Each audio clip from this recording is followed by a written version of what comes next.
আসসালামু আলাইকুম। হ্যালো দর্শক, আসলে আমরা যারা ডেয়ারি খামার করি তাদের উদ্দেশ্য করেই আমি এই ভিডিওটা দেওয়া হচ্ছে।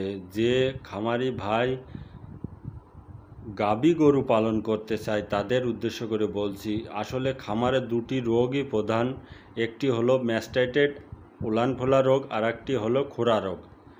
যে এই দুটি রোগ তার খামারে যদি না হয় তাহলে সে একজন সফল খামারি হতে পারবেন। একটি গরু যদি ম্যাস্টাইটেড হয়ে যায় তাহলে সেই গরুর ওই সময় থেকে দুধ প্রথমে যেভাবে পাচ্ছিল ওইভাবে আর সে দুধ পাবে না, যতক্ষণ পর্যন্ত সে নতুন বাছুর না হওয়া পর্যন্ত। যদি নতুন বাছুর হয় সেটা নতুন বাছুর হবে, তখন আলাদা বিষয়। কিন্তু এই যে গ্যাপটুকু, এই যে ৮-৯ মাস যে গ্যাপ বাছুর হওয়ার পরে যে ৮-৯ মাসের এই যে ম্যাস্টাইটেড হয়ে গেল আমার খামারে, এই গরুটার দুধ আমি ঠিক মতো পাচ্ছি না, অল্প পরিমাণ করে পাচ্ছি। ট্রিটমেন্ট আমার শেষ হয়ে গেছে, তারপরে অল্প করে পাচ্ছি। ডাক্তার বলতেছে দুধ নামবে, কিন্তু আসলে আমার যেটুকান ধারণা দুধ ওইভাবে নামবে, কিন্তু যেখানে আমি আগে 15 লিটার পাতাম সেখানে আমি 12-13 এরকমই পেতে পারি এই বিয়নে।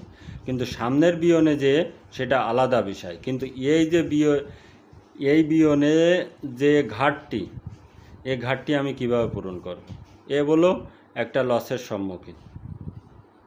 একটা লস, যদি আপনার 12 লিটার করে পান তাহলে 3 লিটার কম, মানে 150 টাকা প্রত্যেক দিন। 150 টাকা কম মানে অনেক।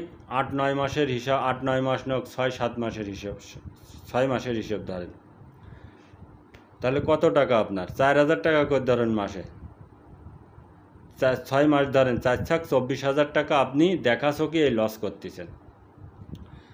এই জন্য বলবো খামারে সব সময় আপনাকে অবশ্যই পরিশ্রম করতে হবে, শ্রম দিতে হবে, ভালো খাবার ওদের দিতে হবে, এনার্জিযুক্ত, ভিটামিনযুক্ত, মিনারেল এসবযুক্ত খাবার দিতে হবে, পর্যাপ্ত পরিমাণ কাঁচা ঘাস খাওয়াতে হবে।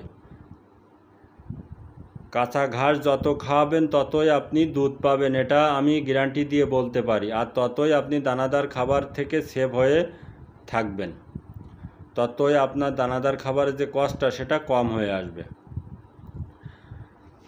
আসলে খুরা রোগের ভ্যাকসিন আমরা 4 মাস অন্তর অন্তর দিই, বছরে 3 বার দিতে হয়। একটা মারাত্মক রোগ, আর একটা হলো ম্যাস্টাইটেড। এই দুটো বহুত মারাত্মক রোগ।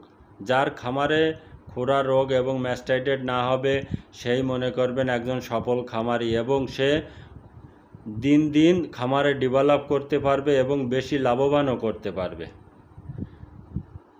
ম্যাস্টাইটের সম্পর্কে আসলে কি ধারণা দেব? ম্যাস্টাইটে আসলে যখনই গাভী দুধ দহন করার পরে শুয়ে পড়ে, সাথে সাথে শুতে দেওয়া যাবে না, কমসে কম আধা ঘন্টা তার দাঁড় করায় রাখতে হবে, কিছু খাবার দিতে হবে, তা না হলে আপনাকে দাঁড় করায় রাখতে হবে।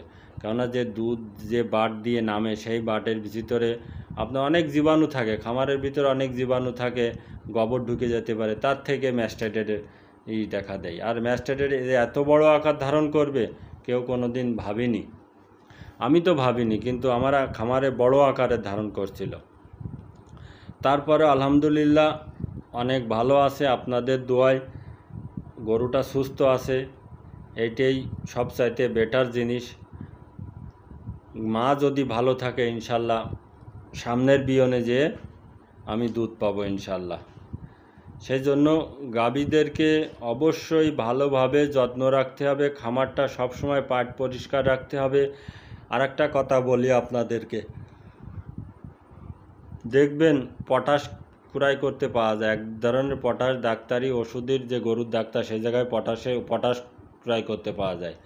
অল্প একটু পানির ভিতরে আপনি পটাশ দেবেন, অল্প করে দিয়ে সমস্ত খামারে ছিটিয়ে দেবেন দুধ দহন করার পরই, যাতে গাভী শুয়ে পড়লো বা উলানে অল্প অল্প মাখায় দেবেন, তাহলে ওই জীবাণুর থেকে জীবাণু ওর আক্রমণ করতে পারবে না। পটাশ একটা খুব ভালো জিনিস। আর একটা কথা হলো 2 দিন 3 দিন পর চুন ছিটাবেন ফ্লোরে, তারপরে আপনার ব্লিচিং পাউডারও দিতে পারেন, অনেক কিছু আছে ভাই।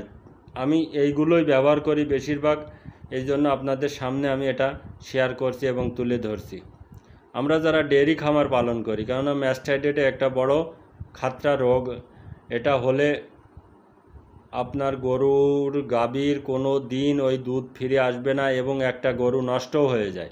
যদি ওই আমার ওই গরুর বাট কানা হয়ে যায়, নষ্ট হয়ে যায়, ওমনিতে দুধ না আসে, তাহলে ওই গরুটা আমি বিক্রয়, যদি 2.5 লাখ টাকার গরু হয়, গরু বিক্রি করতে গেলে 1.5 লাখ টাকাও আমি পাবো না। এই জন্য সবসময় খেয়াল রাখবেন, যদি ভালো মানের বড় গাভী বা বেশি দুধের গাভী পালন করতে চাই, সবসময় এইটি খেয়াল রাখবেন যাতে ম্যাস্টাইটেড না হয় খামারে। আর ম্যাস্টাইটেড হওয়ার সাথে সাথে আপনি বড় ডাক্তারের পরামর্শ হবেন এবং প্রাণী সম্পদ অধিদপ্তরের সাথে যোগাযোগ করে বড় ডাক্তার থেকে ট্রিটমেন্ট নেওয়ার গ্রহণ করবেন। এটা আমি অনুরোধ করে আপনাদেরকে বলছি। আমার এই ভিডিও ভালো লাগলে অবশ্যই সাবস্ক্রাইব করে আমার পাশে থাকবেন। খুদা।